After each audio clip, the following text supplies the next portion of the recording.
Good morning. My name is Leonard Adams, and I'm reading from a portion of my book available on Amazon called Things I Wish My Father Had Told Me. I'll be reading pages 120 and 121. And this section of the book is titled, if you want to call it a title, it's more of a phrase that describes what's going to be discussed underneath the phrase. These are the phrases that begin the book. There will be things that fascinate you, motivate you, anger you, and things that invoke fear, all clamoring for that dominant place in your heart. You must choose and not let the wrong one choose you. And it goes on to read as follows. How do you characterize your usual way of being? Would you characterize yourself as depressed, angry, despondent, bored, invisible in the background, waiting for something, anything to happen, silently longing, distracted, desperately likable? How would you like to characterize your usual way of being? Have you ever thought about who you'd like to be? Not simply defaulting to your normal patterns of behaviors, but actually making a decision on the person you'd like to be? If there were one sentence placed on your tombstone that described you, what would you want it to say? Now I want you to really think about that. I've heard it said that between the birth and the death date or year, there's a dash. And that in that dash is the whole of your life. What would you want that dash to represent? Really think about it and come up with one sentence. Even if you need to pause this video at this point to think about that question, take all the time you need. Pause, take that time, come up with one sentence that you want written on your tombstone to describe yourself. Now write that sentence down. Write it down. How close are you to being the person who you described in that sentence? How would someone who knows you describe you? How would you know? Ask them. And whatever answer they give you, how close or how far away is that description from the one you'd like, from the one you wrote down?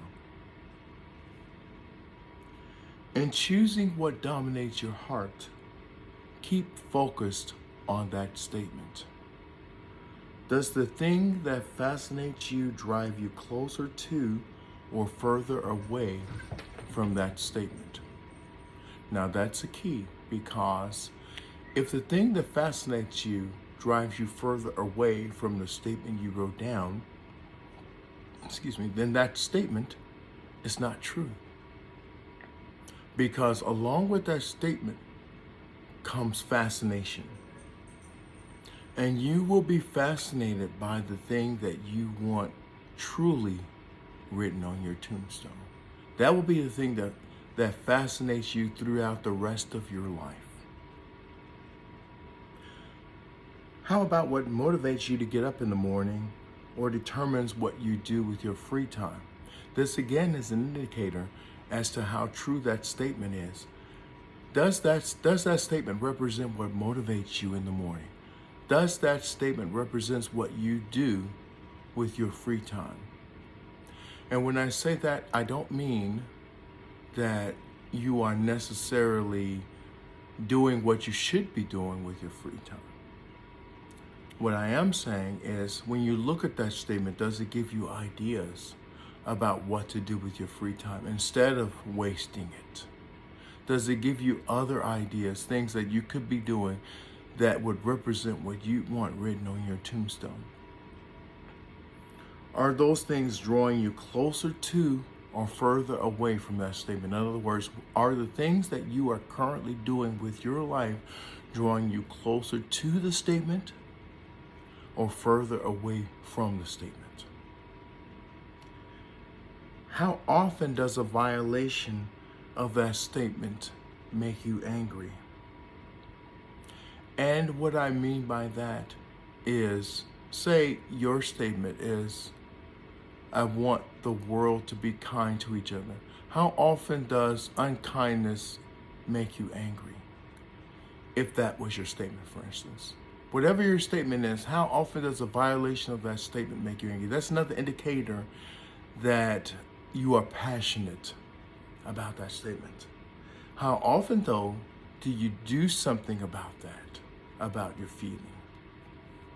And by something, I don't mean passionately crying out in protest. I mean taking positive action. Because where does any action begin?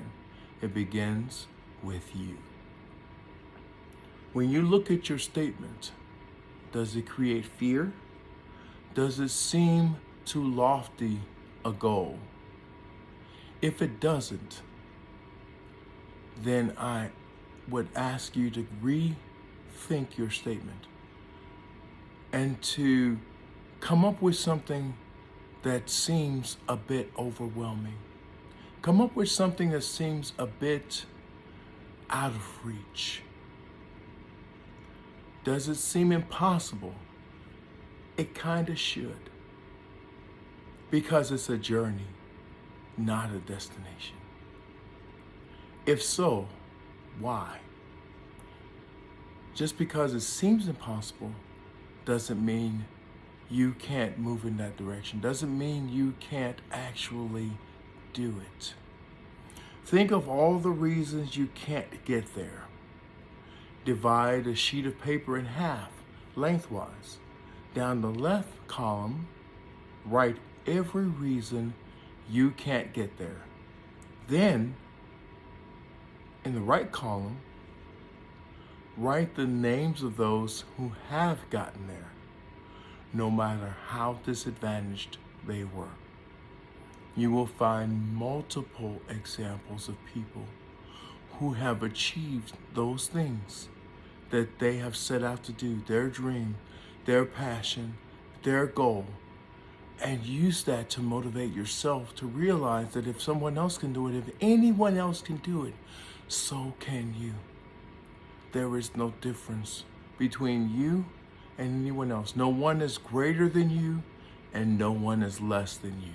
I don't care what position they hold. I don't care what profession they have. No one on this planet is greater than you are. And no one on this planet is less than you are. If they could, why can't you? There are two options. Do nothing and let the forces that choose make the decision for you, or choose for yourself. Those are the options. There is no neutral position in this. To do the same thing that you've always done is to choose. To change course to be true to your statement is to choose. To let someone else choose for you is to choose. There is one guaranteed way to be worthy of the statement you wrote. Choose to live worthy of it every minute, every day. Live fully the dash between the year of your birth and whatever year of your death there will be. Please like, share, and subscribe to this channel. and together, let's heal the world.